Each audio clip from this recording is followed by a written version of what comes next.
नमस्कार सभी को।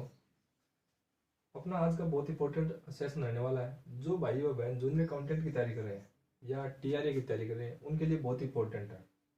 ठीक है, इंपॉर्टेंट इसलिए है कि मैंने पिछले वीडियो में बताया था कि हम RSR यानी राजस्थान सेवा नियम एवं GF&AR डिटेल्ड पढ़ने वाले हैं। ठीक है, तो ये RSR राजस्थान सेवा नियम का अध्याय नंबर 1 है और अध्याय 1 का नाम क्या है? राजस्थान सेवा नियम एक परिचय।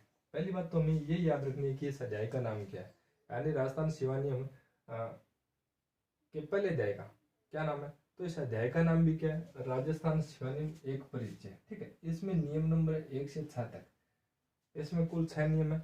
इसका चैप्टर का नाम पूछा जा सकता है कि प्रथम अध्याय के नाम प्रथम अध्याय का नाम क्या है। राजस्थान सेवा नियम का जो प्रथम अध्याय है उसका नाम क्या है? तो नाम है राजस्थान सेवा नियम एक परिचय। ठीक है, शुरुआती परिचय ही होता है तो आसानी से याद भी हो जाएगा, कोई दिक्कत नहीं है। राजस्थान सेवा नियम एक परिचय, नियम नंबर 1 से 6 तक। ठीक है, शुरुआत करते हैं नियम नंबर 1 व 2 से।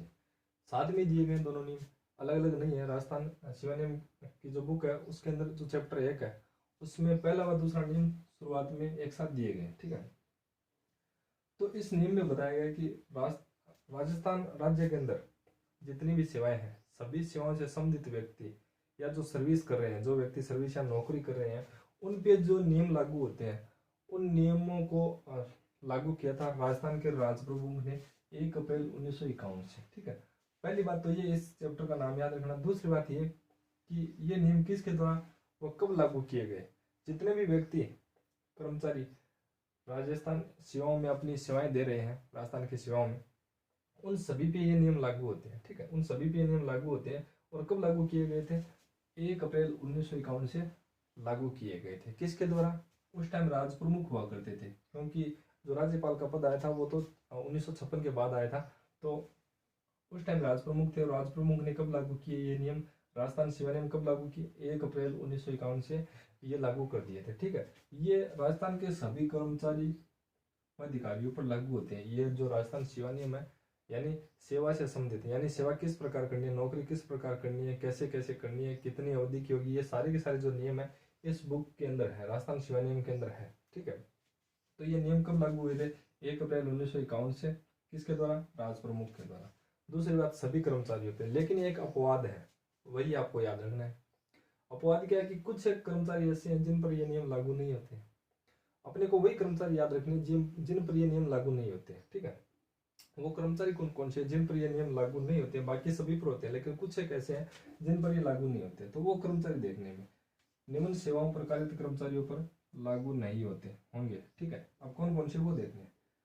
पहला है केंद्र सरकार या अन्य सरकार। अन्य सरकार का मतलब किसी अन्य राज्य की सरकार, यानी किसी अन्य राज्य से आया हुआ कर्मचारी अगर डेपुटेशन पर प्रतिनियुक्ति पर राजस्थान में सेवा करता है तो उस पर यह नियम राजस्थान सेवा नियम लागू नहीं होंगे। ठीक है, अगर केंद्र सरकार से आया तो उस पर केंद्र सरकार के नियम लगेंगे, अन्य राज्य से आया तो उस पर अन्य राज्य के नियम लगेंगे। तो पहला यही है कि केंद्र सरकार या अन्य सरकार से कोई भी व्यक्ति अगर डेपुटेशन पे राजस्थान में सेवा करता है तो उस पर यह नियम नहीं लागू होंगे। इसके बाद राजस्थान उच्च न्यायालय यानी राजस्थान हाईकोर्ट के न्यायाधीश, जितने भी न्यायाधीश है मुख्य सहित है। ठीक है, मुख्य सहित जितने भी न्यायाधीश है उन पर यह नियम लागू नहीं होने वाले हैं। दो हो गए, एक तो केंद्र सरकार यानी सरकार से डेपुटेशन पर, दूसरा राजस्थान उच्च न्यायालय के न्यायाधीश, उन पर यह नियम लागू नहीं होते हैं। तीसरा RPC के अध्यक्ष व सदस्य। ठीक है, अध्यक्ष व सदस्य, तो RPC यानी राजस्थान लोक सेवा आयोग के अध्यक्ष व सदस्य पर यह नियम लागू नहीं होते हैं। अध्यक्ष व सदस्य पर यह नियम लागू नहीं होते हैं। एक अध्यक्ष है और 7 सदस्य, टोटल कितने? 8 है, तो उन पर यह नियम लागू नहीं होते हैं, राजस्थान सेवा नियम लागू नहीं होते हैं। इसके बाद अखिल भारतीय सेवाओं के अधिकारी, जो केंद्र सरकार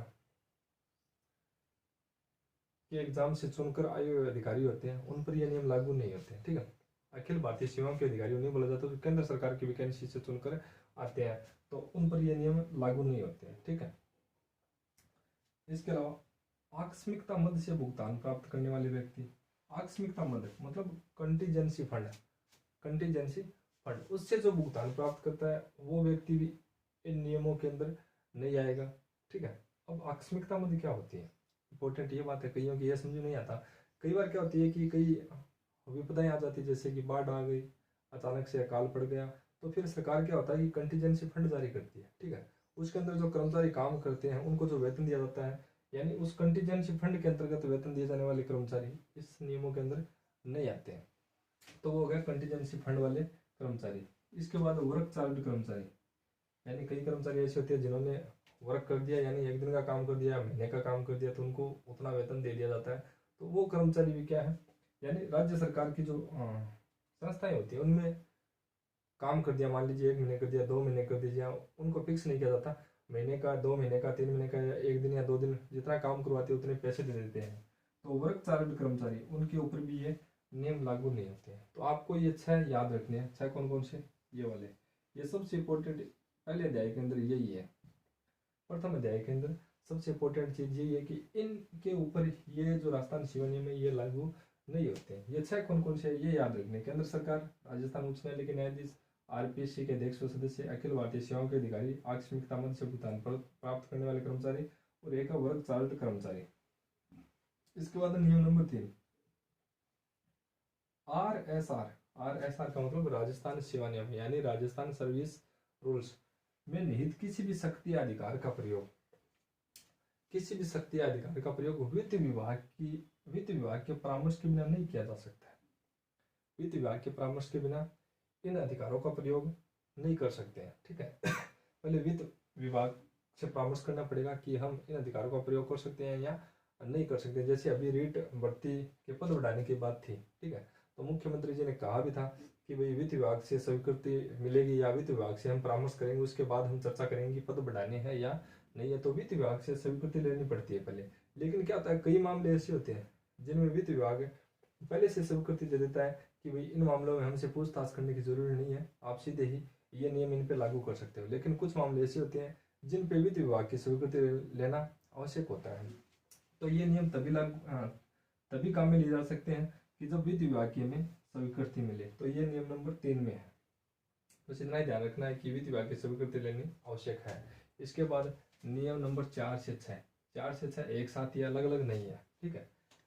इसमें क्या दिया है, नियम नंबर 4 से 6 में राज्य सरकार आरएसआर यानी राजस्थान सेवा नियम के किसी भी प्रावधान को उचित प्रतीत होने पर, किसी भी प्रावधान को या किसी भी नियम को उचित प्रतीत होने पर स्थिर कर सकेगी। स्थिर मतलब उसमें नरमी बरत सकेगी, ठीक है, थोड़ी नरमी बरत सकती है उसके अंदर, तो स्थिर कर सकेगी। इसके अलावा कर्मचारियों के वेतन, भत्ते, अवकाश एवं पेंशन से संबंधित नियमों में, ठीक है, कर्मचारी के वेतन, भत्ते, अवकाश, क्योंकि वेतन और जो भत्ते हैं वो समय के अनुसार घटते बढ़ते रहते हैं, ठीक है।